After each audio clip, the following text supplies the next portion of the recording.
দেখুন, মানে বলার মতো এই জন্য কোনো অবস্থা নেই। আমি আমার ফোনটা দেখছিলাম, আস্তে আস্তে আমার সঙ্গে আশিসদার শুক্রবার একাধিকবার কথা হয়। আমি মোবাইলটা বার করে দেখছিলাম, প্রথম আমার সঙ্গে সকালবেলা 10:12 কথা হয়।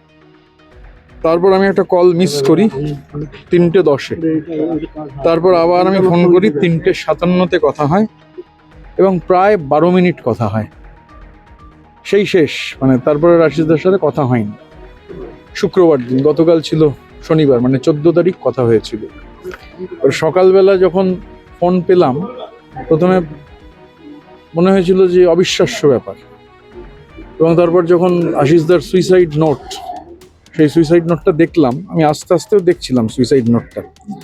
সুইসাইড নোটের খুব ইন্টারেস্টিং, মুক্তোর মতো হাতের লেখা, এবং এই যে ছাত্রাবস্থা থেকেই রাজনীতির শুরু উল্লেখ করেছেন। এবং দেখবেন ওইখানে একটা জায়গায় রয়েছে, সর্বদা সব দলীয় অন্যায়ের মেনে নিতে না পারলেও প্রতিবাদ করতে পারিনি। এবার শুধু আশিসদা না, আমরা এখানে যারা আছি, আমার নেতা অনুব্রত মণ্ডল থেকে শুরু করে স্নেহাশিস চক্রবর্তী, আকরুজ্জামান, এখানে আমাদের অভিজিৎ সিনহা রয়েছেন, চাঁদুদা রয়েছেন, শতাব্দী রয়েছেন, আমাদের রিজু দত্ত এখানে আছে, অসিত মাল আমাদের এমপি রয়েছেন। আমরা আশিসদার মতোই আমরাও, মানে পরিস্থিতি ছিল না যে, এবং সেটা উনি লিখে গেছেন, মানে উনি সেটা এখানে লিখে গেছেন এটার মধ্যে। এবং তার থেকেও বড় কথা হচ্ছে যে দেখবেন, আমি এই কারণে চিঠিটা আমার কাছে আরো মানে ভীষণ বেদনাদায়ক এবং হার্ট রেন্ডারিং। আশিসদার সঙ্গে গত কয়েক মাসে যতবার দেখা হয়েছে, কখনো নিজের কোনো কথা বলেননি। আশিসদা যেহেতু প্রাক্তন মন্ত্রী ছিলেন, মন্ত্রীরা বছরে 3 জন করে অ্যাটেন্ডেন্ট পায়। তারপর তিনি ডেপুটি স্পিকার ছিলেন। ডেপুটি স্পিকার বা স্পিকার, তাদের জুরিসডিকশনটা হচ্ছে অ্যাসেম্বলি। ডেপুটি স্পিকার বা স্পিকার, তাদের জুরিসডিকশন হচ্ছে অ্যাসেম্বলি।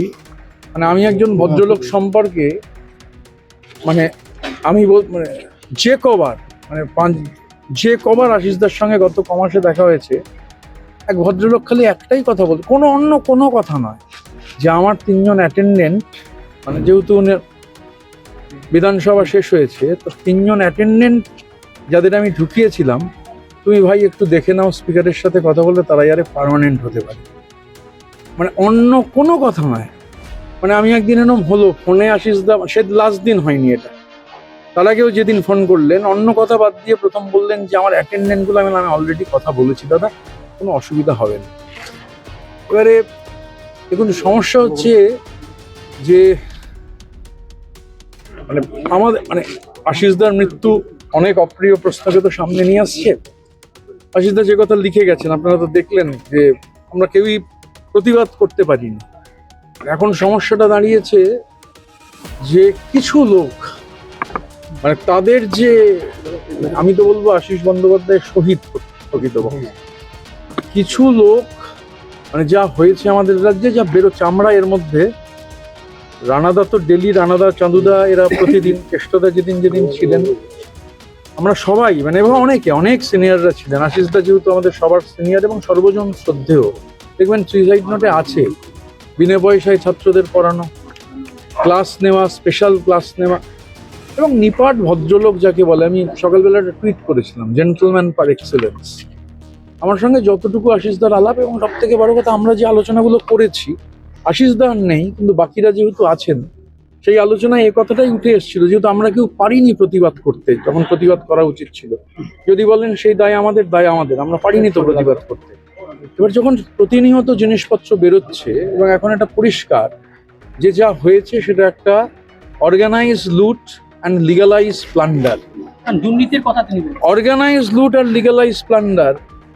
এবার আশিস ব্যানার্জি তো তার সঙ্গে জড়িত নন, তাহলে এই অর্গানাইজ লুট আর লিগালাইজ প্লান্ডার এই জেলাতে একজন, এই যার কথা এখন উঠছে যে টুলু নাকি, তো তার বিরুদ্ধে ঠিকাদার কমপ্লেন করেছে, চার্টার্ড মাফিয়ার সেক্রেটারি তাকে বলছে টুলুর বিরুদ্ধে লাফালাফি করবে না।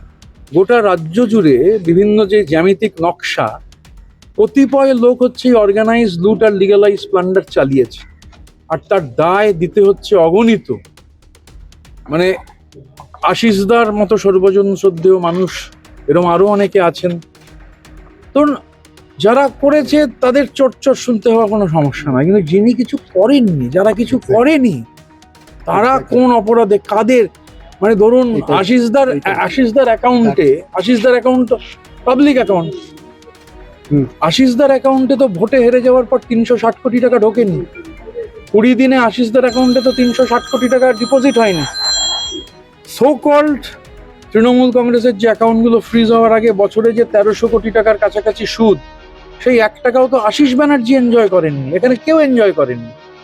তাহলে যারাই অর্গানাইজ লুট আর লিগালাইজ প্লান্ডার করলেন, আমি মাননীয় মুখ্যমন্ত্রীর কাছে আবেদন জানাবো যে এখানে দেখা দরকার, এবং আশিসদার চিঠিতে তো রয়েছে যে ওনার তো কোনো রোল নেই, কিন্তু এই টেন্ডারও কোথা থেকে কোন অফিস থেকে হতো, আর এটা খেয়াল রাখতে হবে। একটা সরকার না চাইলে যেমন দাঙ্গা হয় না, একটা সরকার না চাইলে চুরি দুর্নীতি কিচ্ছু হয় না। কে টেন্ডার পাবে সেটাও কলকাতার একটা অফিস থেকে ঠিক করে দেওয়া হতো। স্বাভাবিকভাবে অনেক অপ্রিয় প্রশ্ন। আমি শুনলাম মাননীয় মুখ্যমন্ত্রী বৌদির সাথে কথা বলেছেন, বোধহয় আপনার সাথেও মাননীয় মুখ্যমন্ত্রী কথা বলেছেন।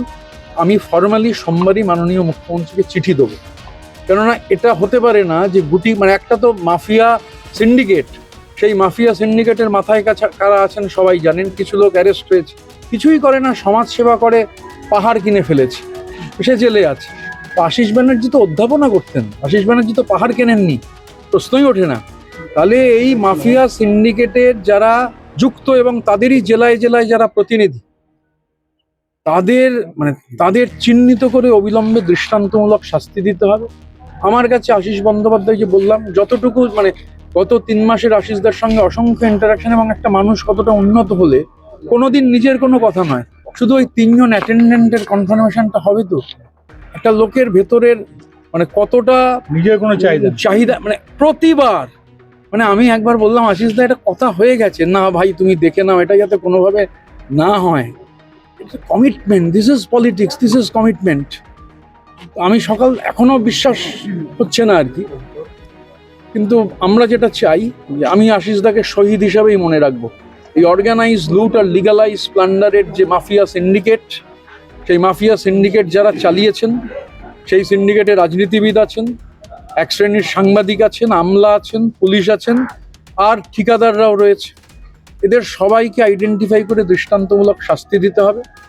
আমি মাননীয় মুখ্যমন্ত্রীকে, আমাদের আকরুজ্জামান সাহেব আমাদের অপোজিশনের চিফ হুইপ আমাদের সঙ্গে আছেন, আমরা সোমবারই যৌথভাবে মাননীয় মুখ্যমন্ত্রীকে একটা চিঠি দেবো, আবেদন জানাবো।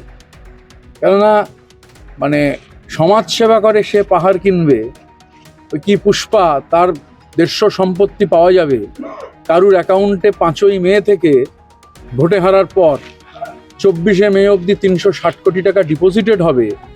কেউ হচ্ছে পার্টির অ্যাকাউন্ট থেকে চার্টার্ড ফ্লাইট আর হেলিকপ্টার কিনবে, তারপর আবার যে কিনলো তাকে পার্টি থেকে টাকা দেবে, আবার তাকেই আবার ভাড়া দেবে। এই গোটা, এটা আমাদের তো ক্ষমতা নেই এটা খুঁজে বার করবার। এটা সরকার, তার যে এজেন্সি, তার যে কম্পিটেন্ট অথরিটি, তারা পারেন। আশিসদাকে, মানে আশিসদা আমার মানে স্মৃতিতে চিরস্মরণীয় হয়ে থাকবেন, চির অম্লান হয়ে থাকবেন। আশিসদার স্মৃতি, মানে আমি ওই যে বললাম যে এক ভদ্রলোক আমাদের অপোজিশনের ঘরে ওই সবুজ রং আশিসদার সোফায় বসতেন প্রতিদিনই, মানে কোনোদিনই আশিসদার সোফায় একটা কোনায় বসতেন, সোফায় কোনায় আশিসদার পাশে গিয়ে বসলেই ওই হাতটা ধরে একটাই কথা, আমার 3টে অ্যাটেন্ডেন্টের ভাই, মানে একটা মানুষের কমিটমেন্ট কোন জায়গায় যেতে পারে। এবং এই যে লিখেছেন, একজন অ্যাটেন্ডেন্টের থেকেও একটা মিষ্টি, মন্ত্রী হিসেবে তো অনেককে চাকরি দিয়েছেন, একটা মিষ্টি পর্যন্ত খাননি। দিস ইজ পলিটিক্যাল কমিটমেন্ট, রাজনৈতিক সন্ন্যাসীর মতো জীবন কাটিয়েছে। সুতরাং কিছু মৃত্যু পাখির পালকের থেকেও হালকা হয়, আর কিছু মৃত্যু হিমালয়ের থেকেও ভারী হয়। সব মরণ নয় সমান, মানে জীবনও উৎসর্গ করে সবহারা জনতার তরে মরণ যদি হয়, তবে সেই মরণের ভারে হার মানেই পাহাড় হিমালয়। আশিসদার মৃত্যু পাহাড় হিমালয়ের থেকেও ভারী। দোষীদের, যারা এই মাফিয়া সিন্ডিকেটের মাধ্যমে এই আশিস ব্যানার্জির মতো মানুষদের এই আত্মহননের পথ বেছে নিতে বাধ্য করেছেন, আমরা তাদের দৃষ্টান্তমূলক শাস্তি চাই। ওনার ছেলে কলকাতা থেকে এসেছেন, মাননীয় মুখ্যমন্ত্রী কথা বলেছেন। আমরাও, আমি এবং আকরুজ্জামান সাহেব সোমবারই যৌথভাবে মাননীয় মুখ্যমন্ত্রীকে চিঠি দেবো। আমাদের রাজ্যের প্রাক্তন মন্ত্রী, আমাদের পার্টির অন্যতম জেনারেল সেক্রেটারি অল ইন্ডিয়া স্নেহাশিসদা আছেন, বাকি সবাই কেষ্টদা তো আছেনই, শতাব্দীকে দেখলাম, রানাদা রয়েছেন, চাঁদুদা রয়েছেন, আরও যে অসিতদা আছেন, অসিত মাল, সবাই যে যার মতো করে কথা বলবে, কিন্তু আমরা একটা ফর্মাল মানে আমরা দৃষ্টান্তমূলক শাস্তি চাই। এটা আত্মহত্যা নয়, এটা একটা ইনস্টিটিউশনাল মার্ডার, এটা একটা ইনস্টিটিউশনাল মার্ডার। এই ইনস্টিটিউশনাল মার্ডারে যারা হচ্ছে অপরাধী এবং অপরাধের মাথা অবধি পৌঁছতে হবে, মানে যাদের হুকুম ছাড়া কোনো টেন্ডার হতো না, আর আশিস ব্যানার্জিকে টেন্ডারের জন্য দায়ী করা হবে, খুঁজে দেখা হোক এখানে যারা টেন্ডার করতো তারা ক্যামাক স্ট্রিটে কভার যেত।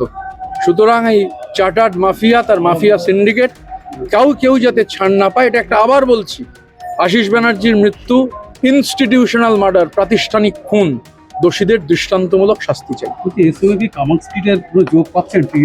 দেখুন, আমি তো হচ্ছে অথরিটি নই, কিন্তু প্রতিদিন যে ঘটনা ঘটছে, ধরুন আমরা দেখছি আর কি, যে ভোটে হেরে যাওয়ার পর 5 তারিখ থেকে ভাবা যায় একটা অ্যাকাউন্টে 360 কোটি টাকা ঢুকেছে 20 দিনের মধ্যে, এবং যে ধরনের দুর্নীতি সামনে আসছে, আমি তো বললাম, অর্গানাইজ লুট, লিগালাইজ প্লান্ডার। ধরুন এই জেলাতেই তো টুলু মণ্ডল, সে এক ঠিকাদার তার বিরুদ্ধে কমপ্লেন করেছে, ক্যামাক স্ট্রিট থেকে ফোন গেছে যে বাড়াবাড়ি করো না টুলুর বিরুদ্ধে। তাহলে এটা গোটা সবাই জানে যে গোটা রাজ্যের টেন্ডার কে বলে দিলে হতো, কারা বলে দিলে হতো। আমি তো এখন মনে করছি আমরা আলোচনা করব সবাই মিলে, আমরা যেমন মাননীয় মুখ্যমন্ত্রীকে জানাবো, পুলিশ প্রশাসনকেও আমরা এই ব্যাপারে পূর্ণাঙ্গ তদন্তের দাবি জানাবো, সিআইডির কাছে বা রাজ্য পুলিশের ডিজির কাছেও আমরা লিখিতভাবে এটা জানাবো।